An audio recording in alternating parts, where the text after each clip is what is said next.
Om Shanti. Class चल रहा था 8 अगस्त 1968 का दूसरा पेज।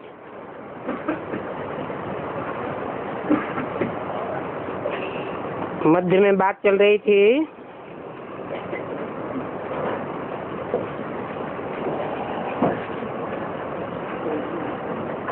कि बड़ के पेड़ का मिसाल दिया जाता है षष्ठी से।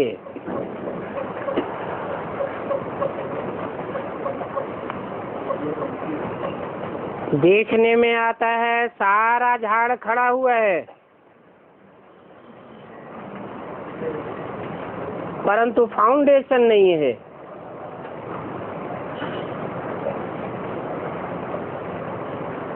सब धर्मों की टाल टालियां देखने में आती हैं, परंतु उन टाल टालियों को फाउंडेशन देने वाला वो मुख्य तना दिखाई नहीं पड़ता। और तो सभी धर्म खड़े हुए हैं, परंतु जो भी खड़े हुए देखने में आते हैं वो सब अपवित्र हैं।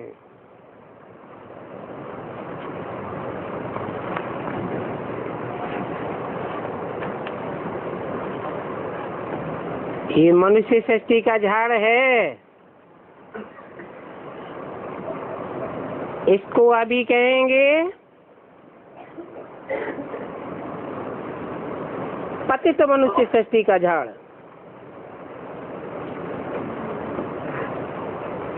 वो फाउंडेशन में तो होते हैं देवी देवताएं,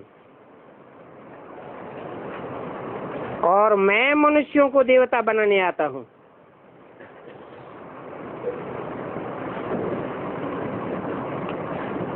जो देवताएं पूज्य थे सो पुजारी बनते हैं। फिर पुजारी से पूज्य कैसे बनते हैं, ये समझाने के लिए सीढ़ी दिखानी चाहिए। क्योंकि 84 जन्म भी मनुष्य ही लेते हैं।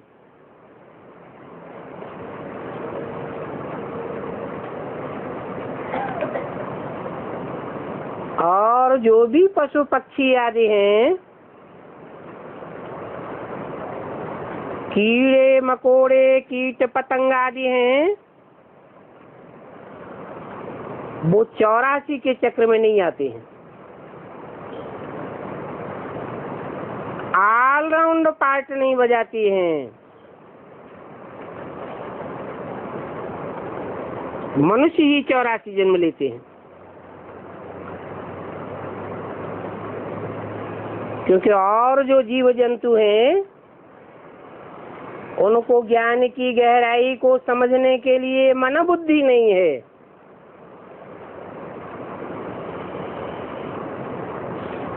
और मनुष्यों में भी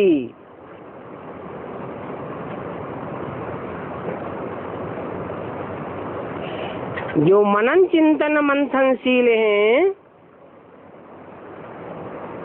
वो ही देवताएं बनते हैं। जब तमोप्रधान बनते हैं तो हिंदू कह देते हैं। समझते हैं कि हम अहिंसा को दूर करने वाले हैं, परंतु दुनिया में तो हिंसा बढ़ती जाती है या घटती जाती है, तो दूर करने वाले कहाँ हुए? हिंसा को बढ़ाने वाले हैं। वास्तव में देवी देवताएं ही अहिंसक होते हैं, और अहिंसक देवी देवताओं को बनाने वाला है बाप।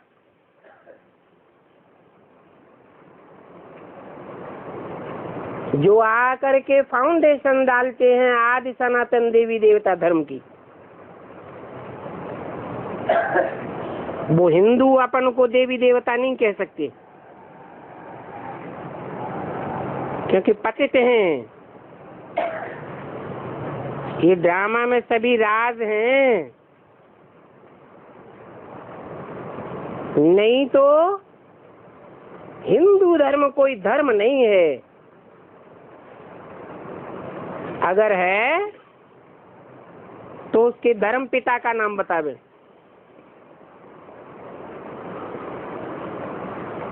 बौद्ध धर्म वाले अपने धर्म पिता का नाम बुद्ध बतावेंगे।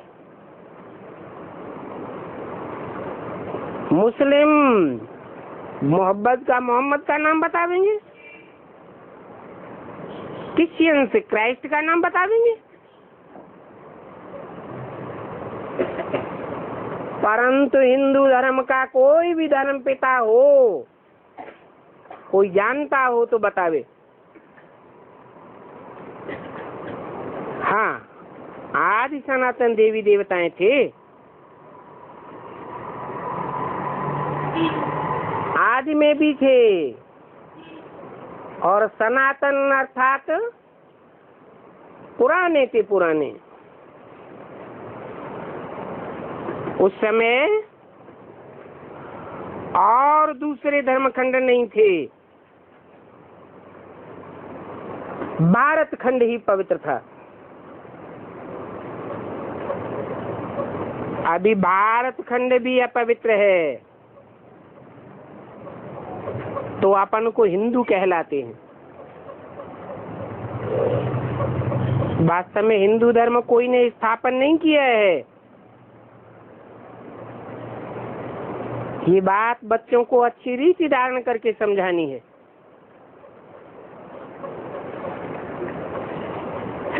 आजकल तो इतना टाइम भी समझने के लिए नहीं देते हैं।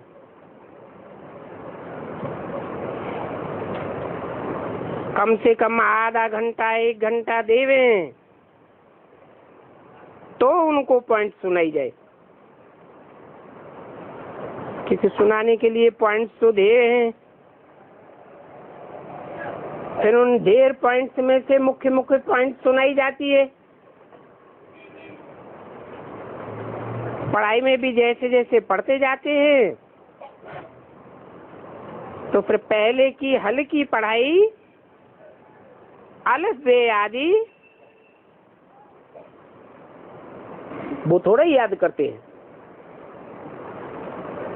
वो तो जैसे कि भूल जाते हैं। तुमको भी कहेंगे अभी तो तुम्हारा ज्ञान बदल गया है।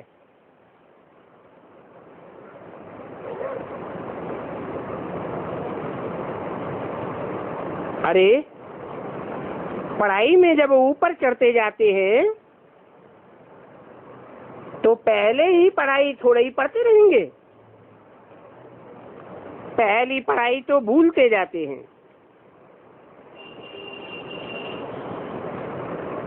तो बाप भी हमको नित्य नई नई पॉइंट्स, नई नई बातें सुनाते हैं।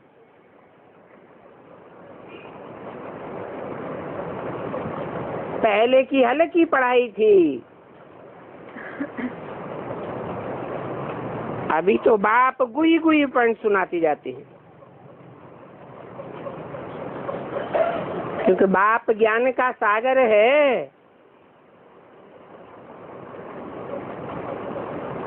और सुनाते सुनाते भी आखिरी ने पिछाड़ी में 2 अक्षर कह देते हैं, मन मना भव। सारी पढ़ाई का तंत्र 2 अक्षरों में आ जाता है।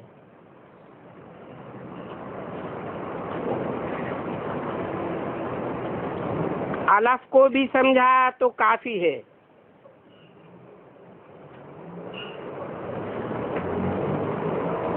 अलफ को जानने से बे को भी जान जाएंगे। तुम बच्चे जानते हो, शिव बाबा से स्वर्ग की बादशाही हमको मिलती है।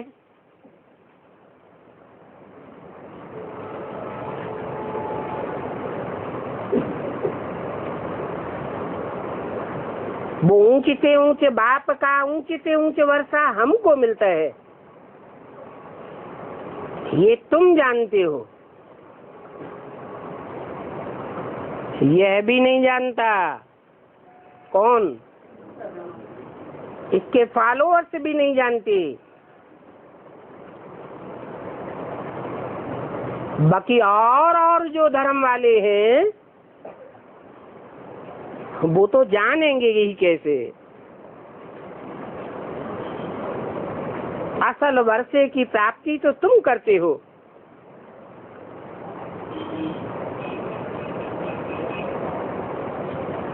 बाप रचने ही आते हैं नई दुनिया।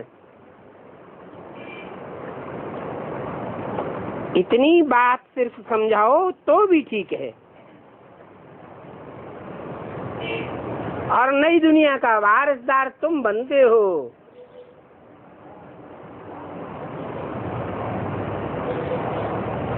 और तो कोई बन न सके। हाँ, तुम्हारे में भी जो जाति ज्ञान धारण नहीं कर सकते हैं वो ऊंच पद नहीं पा सकते। प्रजावर्ग में आ जाएंगे। पास विदानर तो हो ही नहीं सकते। और वो कर्मातीत अवस्था को भी पाए न सके।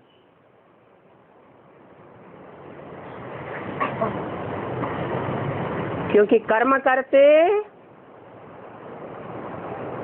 कर्म के प्रभाव से अतीत रहना, परे चले जाना, इसमें बड़ी मेहनत है।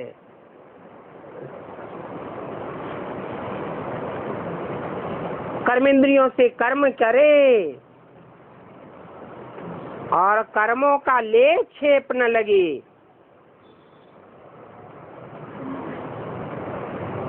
ऐसी स्टेज बनाना कोई मासी का घर नहीं है।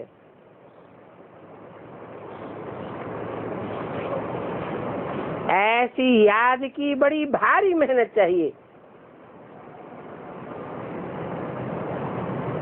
ज्ञान भी धारण करने की मेहनत है। याद और ज्ञान दोनों में होशियार हो जावे, ये भी तो हो नहीं सकता। तो बाप कहते हैं ये राजधानी स्थापन हो रही है।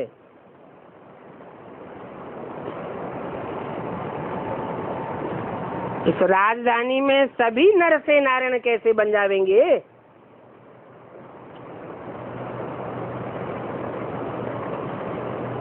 हाँ, कहेंगे इस गीता पाठशाला की ये अहम ऑब्जेक्ट है नर से नारायण बनना।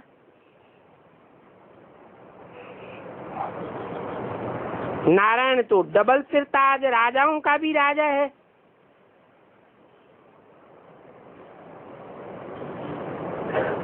तो देखो ये वही गीता का ज्ञान है जो भगवान ने आज से 5000 वर्ष पहले सुनाया था। नरार्जुन को नारायण बनाया था। तो समझना चाहिए ये ज्ञान कौन देते हैं।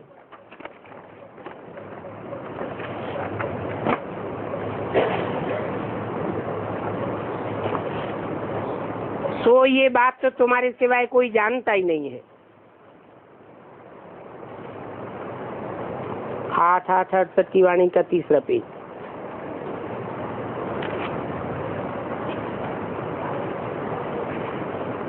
वो कहते हैं कृष्ण है गीता का भगवान। बाप कहते हैं कृष्ण तो 84 जन्मों के अंत में काला बन गया है।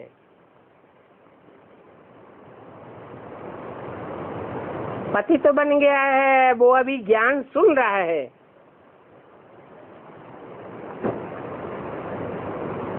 वो गीता का भगवान कैसे हो सकता?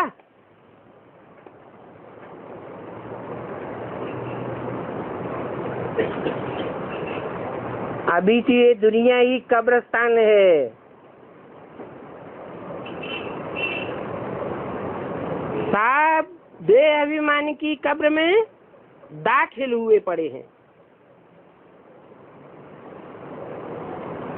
फिर ये दुनिया परिस्तान हो जाएगी,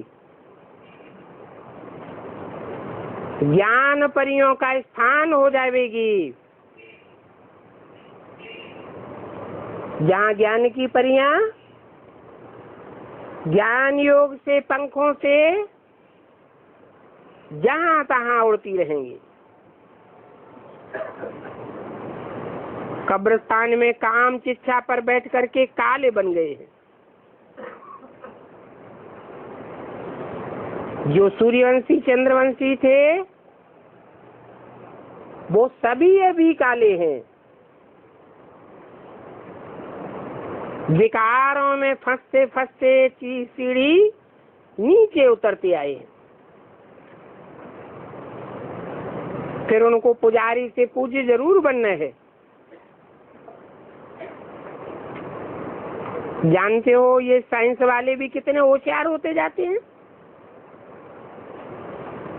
कितनी नई नई इन्वेंशन निकालते रहते हैं।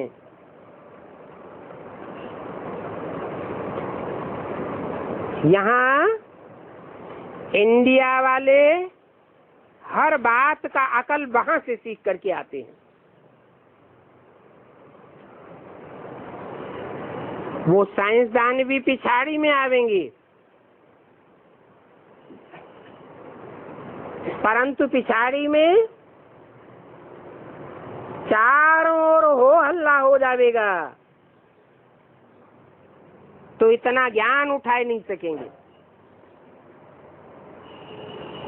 क्योंकि पढ़ाई तो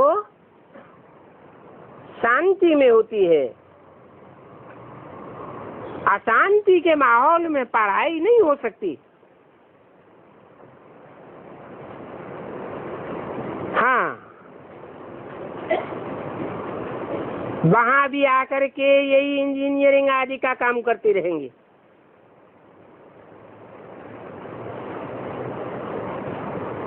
परंतु राजा रानी तो नहीं बन सकते।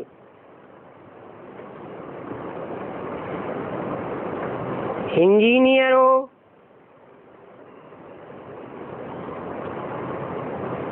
जज हो, डॉक्टर हो, राजा रानी तो नहीं कहेंगे। हाँ, राजा रानी के आगे सेवा में रहेंगे। ऐसी ऐसी नई इन्वेंशन निकालते रहेंगे। राजा रानी तो बनते ही हैं सुख भोग करने के लिए, और वहां नई दुनिया में तो सभी को सुख मिल जाता है। तो बच्चों को ऐसी नई दुनिया में 100% सुख भोगने के लिए पुरुषार्थ पूरा करना चाहिए। फुल पास होकर के कर्मातीत अवस्था को पाना है। बुद्धि में ये नहीं आना चाहिए कि हम जल्दी जल्दी चले जावे। क्यों?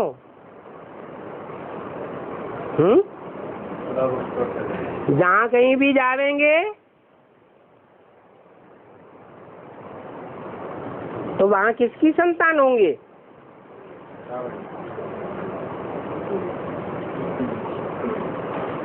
अगर हम जल्दी चले जावे तो ईश्वरीय संतान तो कहेंगे नहीं।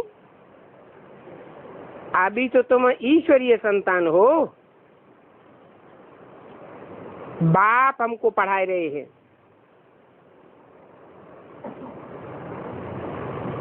ये मिशन है मनुष्यों को बदली करने की। मनुष्य से देवता बनते हैं ना। क्या अंतर होता है मनुष्यों में और देवता में? खास हाथ पांव नाक आंख कान वाले तो वो भी होते हैं। अंतर क्या होता है?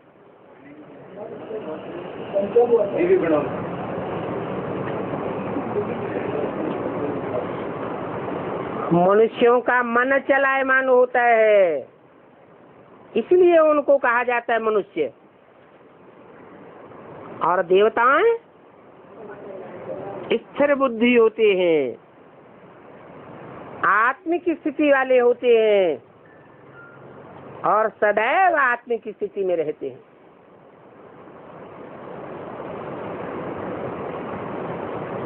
तो ये तुम्हारी मिशन है,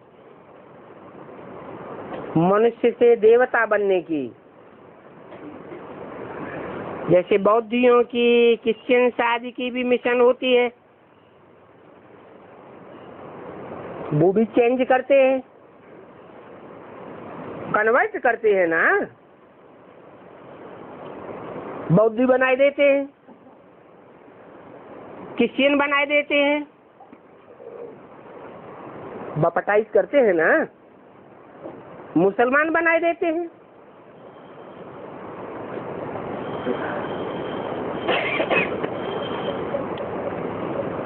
हाँ, काले अफ्रीकन की मिशन नहीं होगी।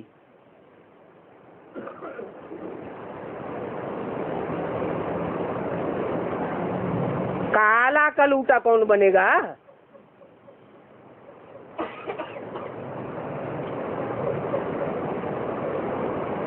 अगर अफ्रीकन हो जाए तो फिर पुनर्जन्म भी काले ही काले बन जाएंगे।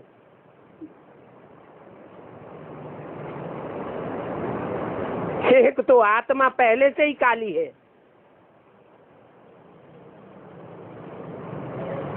और फिर शरीर और भी नाटा काला हो जावे,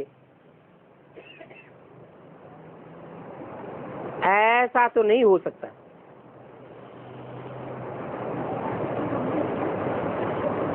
यूरोपियन बनना चाहेंगे, गोरा बनना चाहेंगे, काला नाटा कौन बनना चाहेगा? इस समय देखो, गोरे चिट्ठे क्रिश्चियंस कितने बढ़ गए हैं। बाप ने समझाया है, ये क्रिश्चियंस और कृष्ण की राशि मिलती है। फाउंडेशन कहाँ लगता है? कब?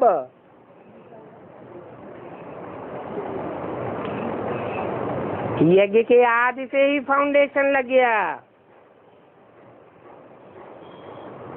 कृष्ण को फॉलो करने वाले ब्राह्मण ढेर के ढेर हो गए।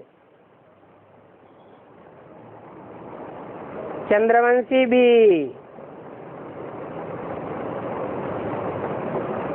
क्रिश्चियन वंशी भी, इस्लाम वंशी भी, बौद्ध वंशी भी, सभी विधर्मी जो ब्राह्मण बनते हैं आखिरी जन्म में, वो किसको फॉलो करते हैं?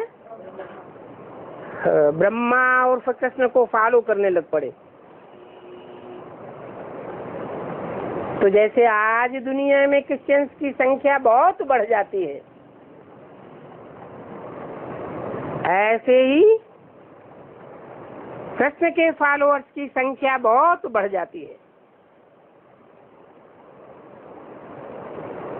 इन्हों के लेन देन का भी बहुत कनेक्शन है।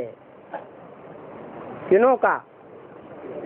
क्रिश्चियंस का भारत के साथ लेन देन का बहुत कनेक्शन है।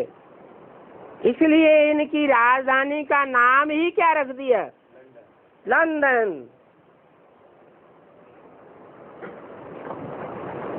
बाप समझाते हैं, भारत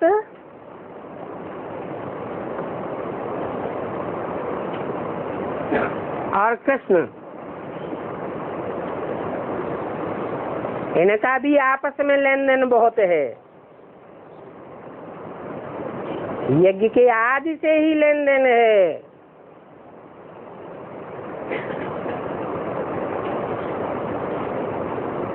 अब जो इतनी मदद करते हैं, किसको? भारत को, उनकी भाषा आदि को छोड़ देना, ये भी एक इंसल्ट है।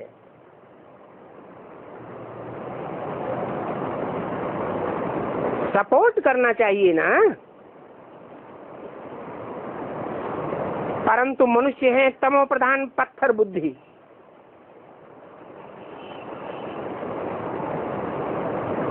समझ थोड़े ही सकते हैं। सबसे तमो प्रधान है भारतवासी।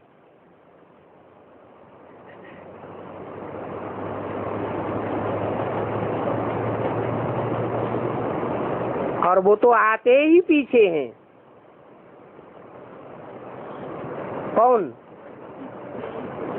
है? क्रिश्चियंस पीछे आते हैं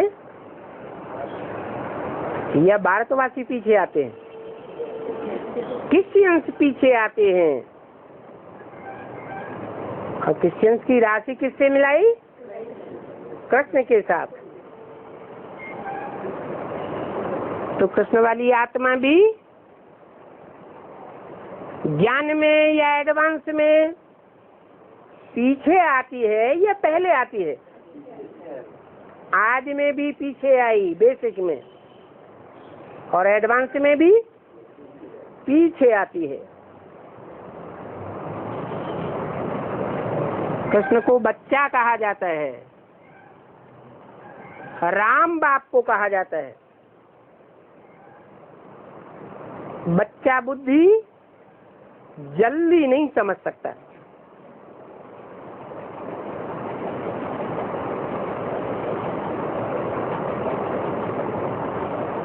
तो क्रिश्चियंस अथवा उनके फॉलोअर्स, कृष्ण अथवा उनके फॉलोअर्स बल पीछे आते हैं, परंतु फिर भी उनकी संख्या बहुत बढ़ जाती है। हाँ, ये कहेंगे कि न वो आदि में आते हैं, न आदि काल का सुख उठाते हैं बहुत। न ज्यादा सुख उठाते हैं, न ज्यादा, जब दुनिया का विनाश होता है तो दुख भी जास्ती नहीं उठाते। भारत का विनाश बहुत खौफनाक, खतरनाक है।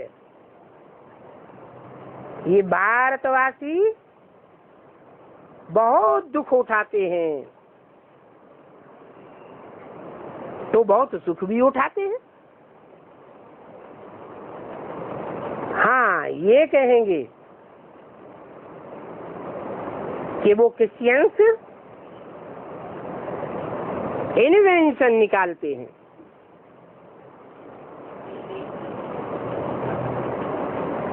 यहाँ तो बल कोशिश करते हैं,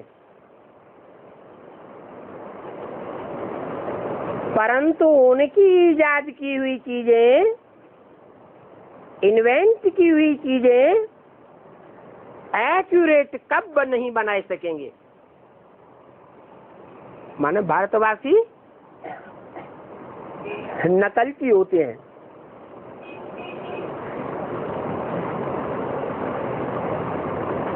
क्रिश्चियंस जैसी इन्वेंशन नहीं निकाल सकते।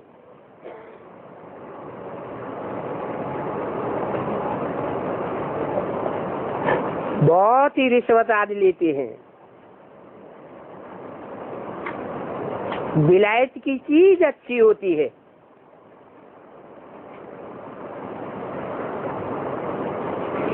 क्योंकि बनाने वाले ऑनेस्टी से बनाते हैं।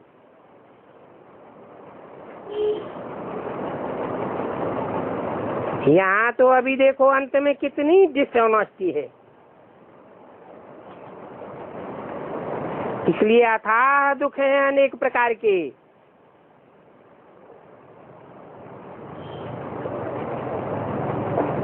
अब सभी दुख दूर करने वाला तो एक बाप के सिवाय कोई भी मनुष्य नहीं हो सकता।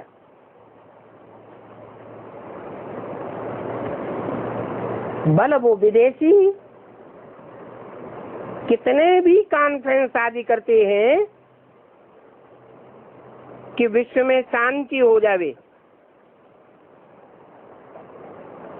विश्व में शांति स्थापन करने के लिए कितने धक्के खाते रहते हैं, बड़े बड़े महानगरों में जाते हैं, बड़ी बड़ी कॉन्फ्रेंस करते हैं,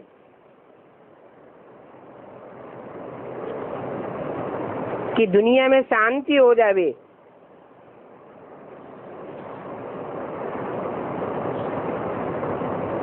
दुख अशांति खलास हो जावे। और ऐसे भी नहीं कि सिर्फ माताओं के दुख की बात है,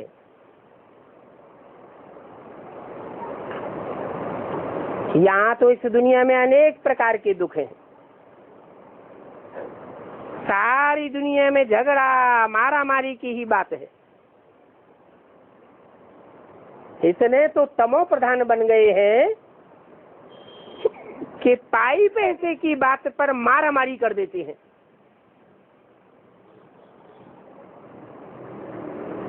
वहां नई दुनिया में तो दुख की कोई बात ही नहीं होती है। तो ये भी हिसाब निकालना चाहिए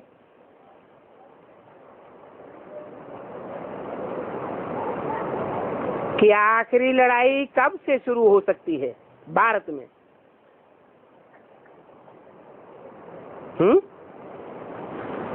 क्या निशानी होगी?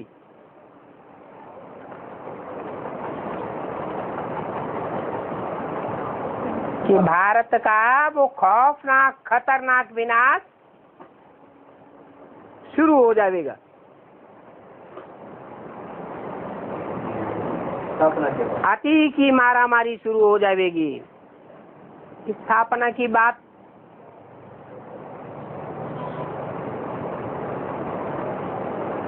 जिन परिवारों की स्थापना होगी या जिस पारिवारिक इकाई की स्थापना होगी वो तो बहुत मुट्ठी भर होंगे या ढेर के ढेर होंगे। तो उनको तो पता चलेगा स्थापना की बात का। उनकी बुद्धि में तो जय जयकार होगी, बाकी सारी दुनिया की बुद्धि में हाहाकार होगा। तो वो हाहाकार होने से पहले निशानी क्या देखने में आवेगी? है क्रिश्चियंस का राज्य भारत में क्रिश्चियन का राज्य चलेगा।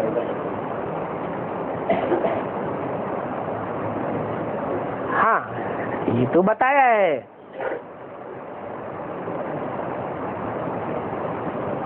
कि कोई क्रिश्चियन को भी प्रेसिडेंट बना करके बैठा देंगे। विधर्मियों में सबसे पहले कौन आया? मुसलमान, इस्लाम धर्म। तो शुरुआत तो कहाँ से होती है? क्रिश्चियन से या मुसलमानों से? तो देखने में आ रहा है, आया किसको प्रेसिडेंट बना के बैठा दिया? पहले उपराष्ट्रपति बनाया जाकिर हुसैन को, फिर मुसलमानों को राष्ट्रपति बनाते गए। आखिरी में क्या होगा? कोई क्रिश्चियन को प्रेसिडेंट बना के बैठा देंगे।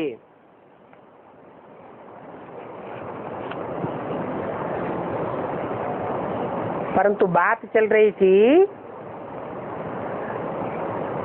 कि मारामारी की दुनिया आती का विनाश कब शुरू होगा, उसकी निशानी क्या होगी? शिव बाबा की प्रत्यक्षता जो होगी वो 100% पारिवारिक इकाई बहुत छोटी सी होगी। बाकी सारी दुनिया तो ससो पंजे में रहेगी या 100% निश्चय बुद्धि की स्टेज में रहेगी। तो आखिरी विनाश की, जो भारत में विनाश होना है खौफनाक, उसकी निशानी क्या होगी?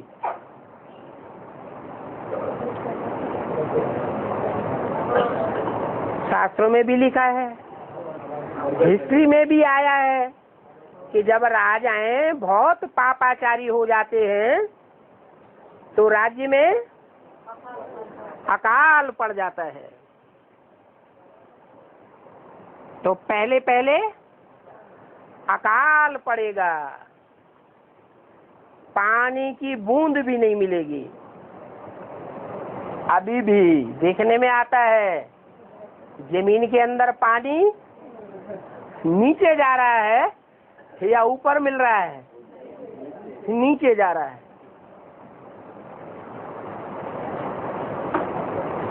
फिर भी अभी अकाल घोषित नहीं हुआ है, मजबूरन गवर्नमेंट को अकाल घोषित करना पड़ेगा। खाने को रोटी का टुकड़ा भी नहीं मिलेगा, घास फूस भी जल जाएगी, हरे पत्ते भी जल जाएंगे। तो उसका रिजल्ट क्या होगा? पॉपुलेशन बढ़ती जा रही है।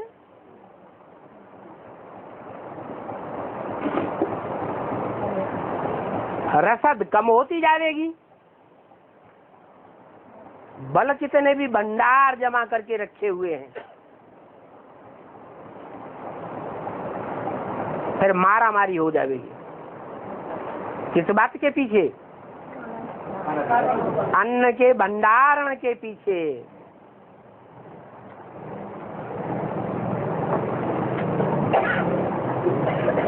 तो बाप कहते हैं रावण जब आते हैं, कब से आते हैं? द्वापर से रावण आते हैं तो पहले पहले घर में से ही लड़ाई शुरू होती है। कौन रावण आया?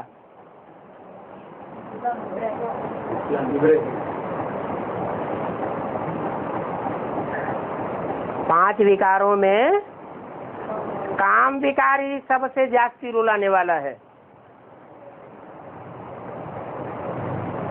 और ये कामी इस्लामी जब से आते हैं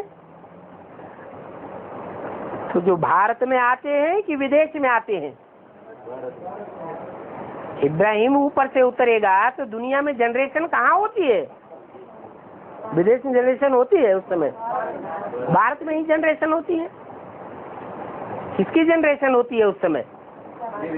देवताओं की जनरेशन होती है। देवताएं उन्हें कहा जाता है जो अब व्यभिचारी होते हैं, दृष्टि मात्र से भी व्यभिचार नहीं करते। कर्मेंद्रियों की तो बात ही दूर रही।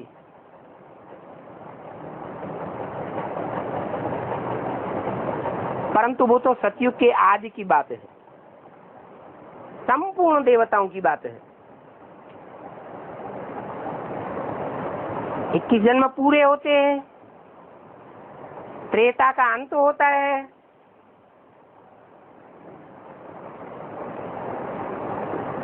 तो द्वैतवाद तो शुरू होता है ना। वो द्वैतवाद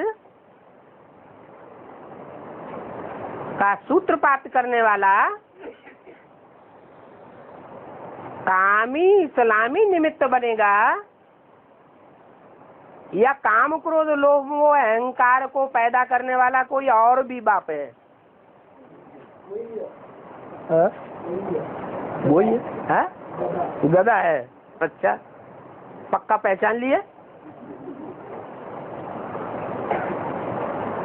तो बोला रावण जब से आते हैं तो पहले पहले घर में ही लड़ाई शुरू होती है। घर में मुख्य कौन कौन होते हैं? माँ और बाप। इस सृष्टि के माँ बाप है ना। माँ बाप का पार्ट बजाने वाली मुख्य आत्माएं कौन कौन है? राम और कृष्ण। तो रावण जब से आते हैं तो पहले माँ को बरगलाते हैं या बाप को बरगलाते हैं? माँ को बरगला लेते हैं। घर में से लड़ाई शुरू हो गई। घर में जब लड़ाई शुरू होती है, झगड़ा फसाद बढ़ता है, तो जो पावरफुल पार्टी होगी वो कमजोरों को खदेड़ देगी। इस्लामियों को खदेड़ दिया जाता है। किस तरफ? अरब देश की तरफ। जो धर्मखंड वाले आते हैं उनकी धरणी पहले से ही समुद्र से ऊपर आ जाती है। तो पहले पहले इस्लामी धर्मखंड, अरब देश, मिस्र वगैरह, ये सागर से पहले आ जाते हैं ऊपर।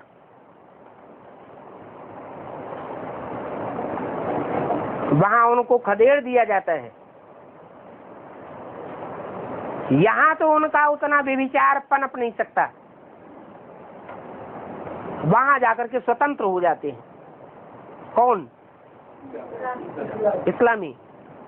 इतने स्वतंत्र हो जाते हैं कि वहां सगी भाई बहनों के भी आपस में शादियां होने लग पड़ती हैं। तो देखो, भारत में जब से रावण आते हैं तब से जुदा जुदा हो जाते हैं।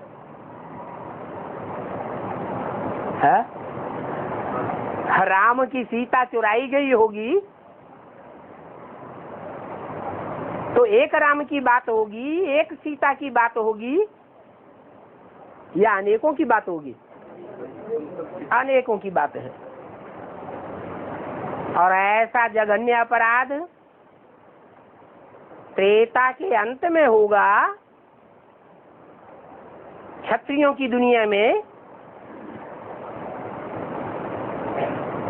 या शुरुआत में होगा? त्रेता के पहले जन्म में होगा? आखिरी जन्म में ही होता है।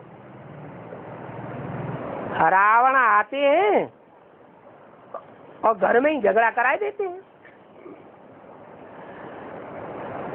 तो जुदा जुदा हो जाते हैं।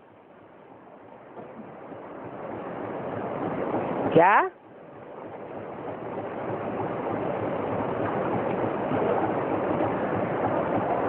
अभी भी क्या बोला मुरली में?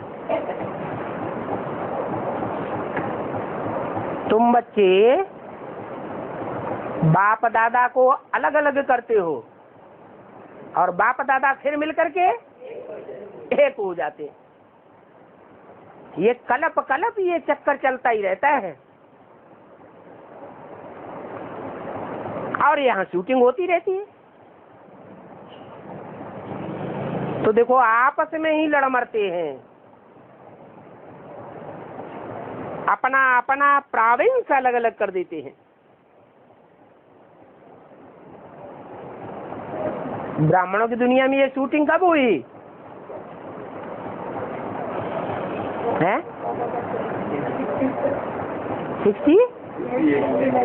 68, 69 में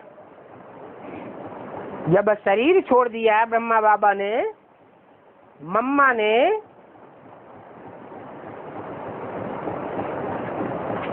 तो मम्मा बाबा के जीवित रहने तक ब्राह्मणों की दुनिया में सारे भारत के ब्राह्मणों का संचालन माउंट आबू से होता था।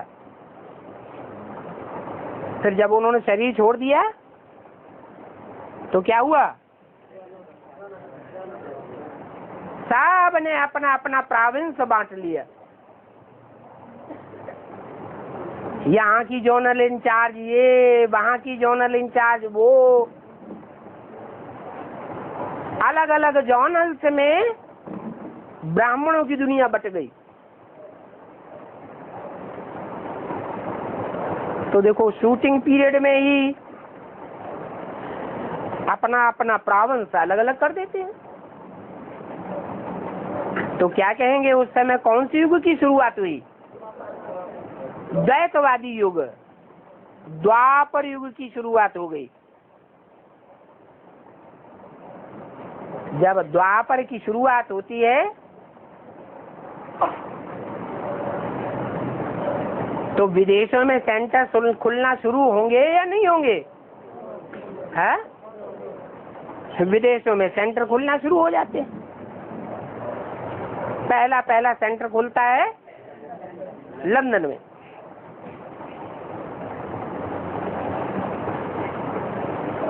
तो प्रावंश अलग अलग कर देते हैं, अलग अलग राजधानी हो जाती है, फिर लड़ने लग पड़ते।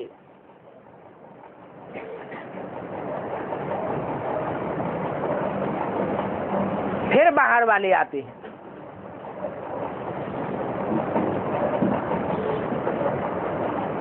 पहले भारत में ब्रिटिश राज्य थोड़ा ही था।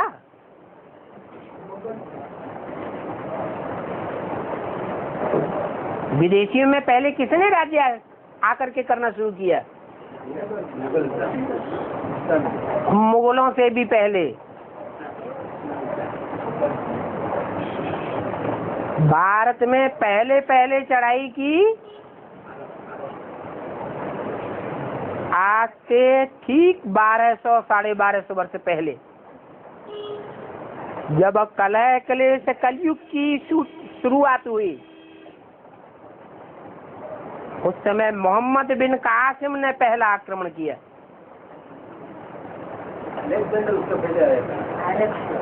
अलेक्जेंडर तो द्वापर के आदि की बात हो गई, परंतु वो राज्य यहाँ कायम नहीं कर सका। तो पहले ब्रिटिश थोड़े ही थे।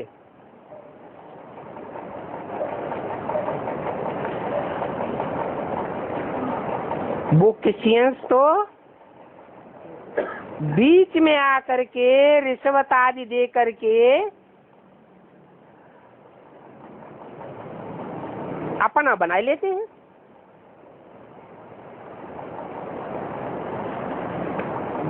क्रिश्चियंस आए तो उन्होंने वेद नीति से काम लिया। उनकी राजाई भारत में नहीं थी। क्या करने के लिए आए थे? व्यापार करने आए थे। फिर वेद नीति से रिश्वत आदि दे करके अपना राज्य कायम कर लिया। नाम क्या रखा? East India company. तो देखो कितना रात दिन का फर्क है।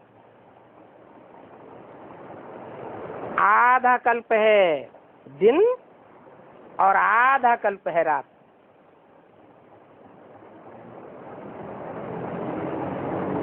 जब रात होती है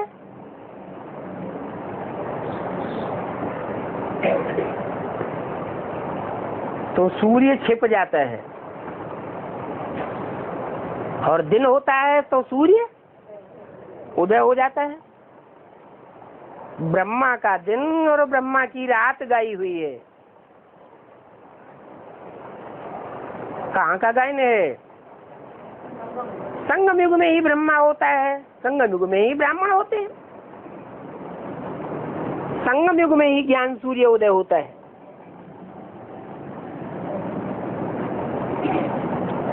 कोई नया इन बातों को नहीं समझ सकता। ये तो नई नॉलेज है ना। जो ये नई नॉलेज है फिर प्रायः लोप हो जाती है। प्रायः माने मोस्टली, ज्यादा से ज्यादा परसेंटेज में लोप हो जाती है। माने कहीं न कहीं थोड़ा थोड़ा रहता है। बाप नॉलेज देते हैं, फिर वो नॉलेज प्रायः लोप हो जाती है।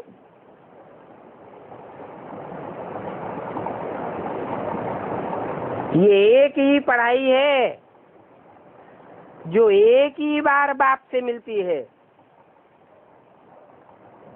फिर लोप हो जाती है। आगे चल करके तुम सभी को साक्षात्कार होते रहेंगे कि तुम क्या क्या बनेंगे। परंतु उस समय जब रिजल्ट निकलेगी फिर कर ही क्या सकेंगे? पुरुषार्थ कर सकेंगे? हैं? नहीं कर सकेंगे। उन्नति को पाए नहीं सकेंगे। रिजल्ट निकल चुकी, फिर तो ट्रांसफर हो जाने की बात हो जाएगी।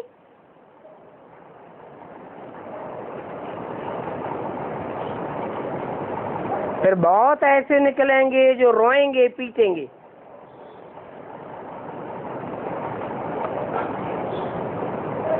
और हम तो बदली हो जाएंगे नई दुनिया के लिए। किसने बोला? है ब्रह्मा की आत्मा अकेली बोलेगी भी? नहीं। बाप और बेटा, बाप दादा और जो फॉलोअर्स बच्चे हैं उनकी तरफ इशारा दिया, सूर्यवंशी चंद्रवंशियों की तरफ इशारा किया। बाकी जो और पार्टियां हैं, इस्लामी, बौद्धी, क्रिश्चियन आदि ग्रुप, वो फिर रोएंगे पीटेंगे। हम तो नई दुनिया के लिए ट्रांसफर हो जाएंगे।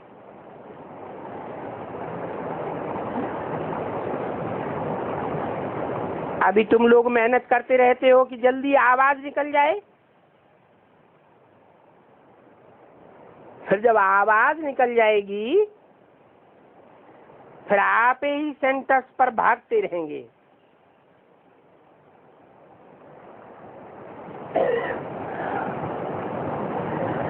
परंतु जितना जितना ढेर के ढेर होते जाएंगे उतना टू लेट होते जाएंगे। अभी कौन सा बोर्ड लगा है? अभी तो लेट का बोर्ड लगा है, टू लेट का बोर्ड अभी भी नहीं लगा है। जब टू लेट का बोर्ड लग जाएगा फिर कितना भी पुरुषार्थ करें कुछ भी जमा नहीं होगा। फिर किसी के पैसे की भी दरकार नहीं रहेगी। क्या? अभी तो फिर भी यज्ञ में पैसा लेते हैं, फिर क्या कहेंगे? हैं? कोई जरूरत नहीं, अपनी चीज अपने पास रखो। तुमको समझाने के लिए तो ये बैज ही काफी है।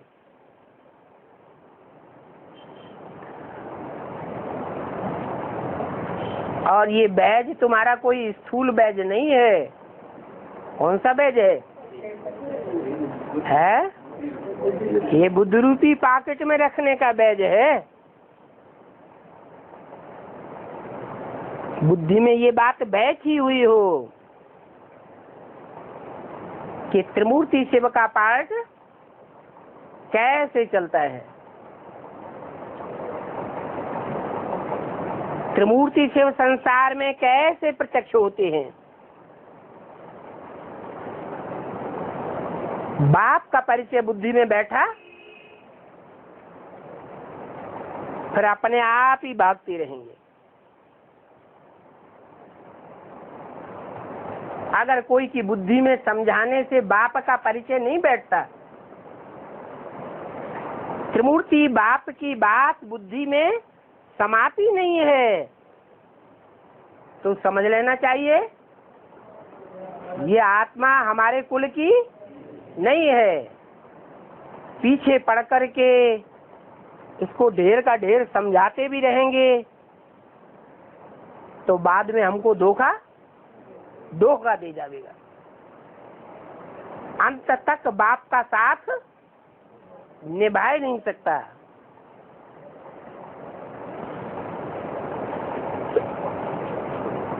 बैज पर समझा सकते हो कि ये ब्रह्मा सो विष्णु बनता है, और जो विष्णु बनता है सो ही पतित ब्रह्मा बनता है। ये बैज ऐसा है कि इसमें सभी शास्त्रों का तंत्र भरा हुआ है। क्या शास्त्र कहाँ से निकले?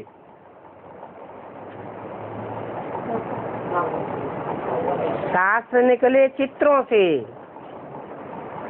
पहले शास्त्र बने या चित्र बने? पहले चित्र बने अजंता, एलोरा, एलिफेंटा की गुफाओं में। तो 7 चित्रों का तंत्र, 7 शास्त्रों का तंत्र क्या है? ये त्रिमूर्ति का बैज है। बाबा इस बैज की बहुत महिमा करते हैं। वो भी समय आवेगा जब ये तुम्हारे बैज नैनों में समा के रखेंगे। क्या? ये ब्रह्मा है, ये विष्णु का 100% पार्टधारी है, ये शंकर है। जैसे कहते हैं ना, झंडा ऊंचा रहे हमारा, झंडा बुलंद करते हैं ना।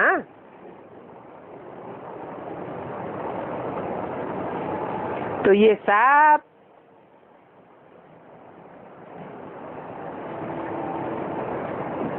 नैनों में समा के रखेंगे। इसमें मन मना भव है। याद करो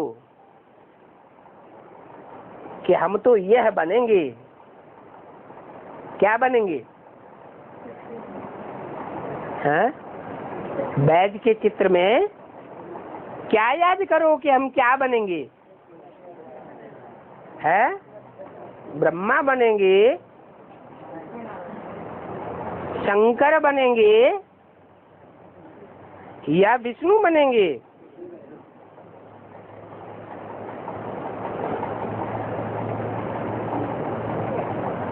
तो बुद्धि में हम आप व्यक्त है कि हम यह विष्णु बनेंगे। हमारे संस्कार मिलकर के एक हो जाएंगे,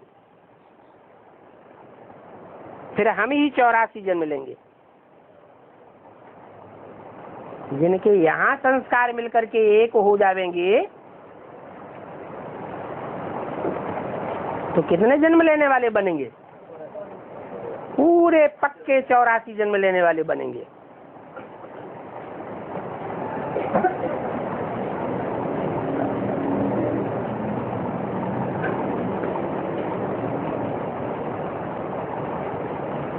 चौरासी जन्म न लेने वाला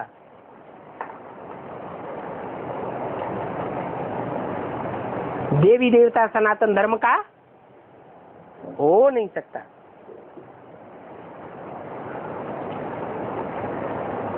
अच्छा, मीठे मीठे सिकिले रूहानी साहबजादों प्रति रूहानी बाप दादा का याद प्यार गुड मॉर्निंग। रूहानी बच्चों को रूहानी बाप का नमस्ते।